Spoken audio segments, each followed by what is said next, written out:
Okay, here you can see I've got the color on it. There's three main colors of the fish.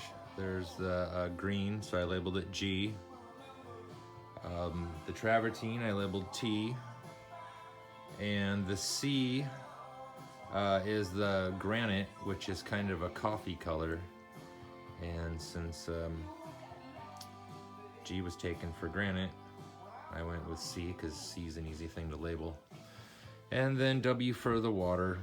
The tiles that I'm using, you can see there's a couple extra grout lines in what you're looking at than what I originally drew. I added one here and one over here, here and here, because the tiles that I'm working with are only 8 inches and they're pretty much all remnants, and I don't have any remnants that are that big. You know, I don't think that would even fit in an 8-inch piece, to tell you the truth. So I just made an extra grout line. So there's an extra tile there, and that definitely wouldn't fit. So now that it's all labeled and my grout lines are there, you can really see it now that it's not the black and white version. I went over it with tracing paper. I'll show you the brand I like to use. It's this brand, the green brand here, Pro Art. These are 18 by 24, so these are really big, and it's nice because one piece did this. You know, if I'm doing something like that up there, be multiple layers of tracing paper, and you just have to make sure when you're lapping that you don't miss tiles when you're tracing it out, because when you go to put your puzzle together and you're short tiles, then it's frustrating to have to go back. But in this case, it all fit on one sheet. So here, I've already traced it. And as you can see, I go around it with the fine tip Sharpie now. I actually found one. This is the one that I was talking about earlier, but this is a brand new fine tip Sharpie. So I go around, and you can see I left my grout line everywhere. It's about 1/8 of an inch, give or take, here or there.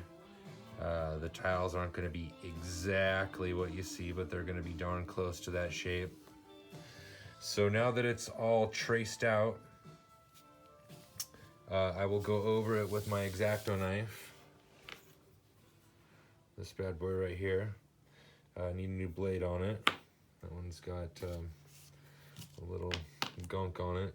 It's nice to have a brand new blade when cutting this tracing paper out, just because it cuts like butter. And if it's not brand new, like I'll work with it for a little while, work with my blade. Like this is probably a 1 blade pattern to cut out, because once it dulls a little bit, it's a pain in the butt to cut. So it's worth just tossing it and grabbing a new blade. I buy them in the 100 packs. So I'm going to actually go tend to my dog. She just got into a porcupine, so I'm gonna have to cut this off and go deal with her. We've got apparently it's a family of porcupines that lives here. My son just found them, and my dog found them for like the 4th time. So it's time to go pull some quills if we can, and hopefully not have to get rid of the porcupines, but I'm kind of tired of pulling quills out of my dog's face. So anyways, the next video I do will be cutting my patterns up and putting them in separate containers, keeping everything segregated. And as long as that goes right and you cut your grout lines out, then you have your template, and then it's time to trace to tile. So that'll be the next phase. So until then, take care. See you later. Have a good night, or a day, whenever you hear this.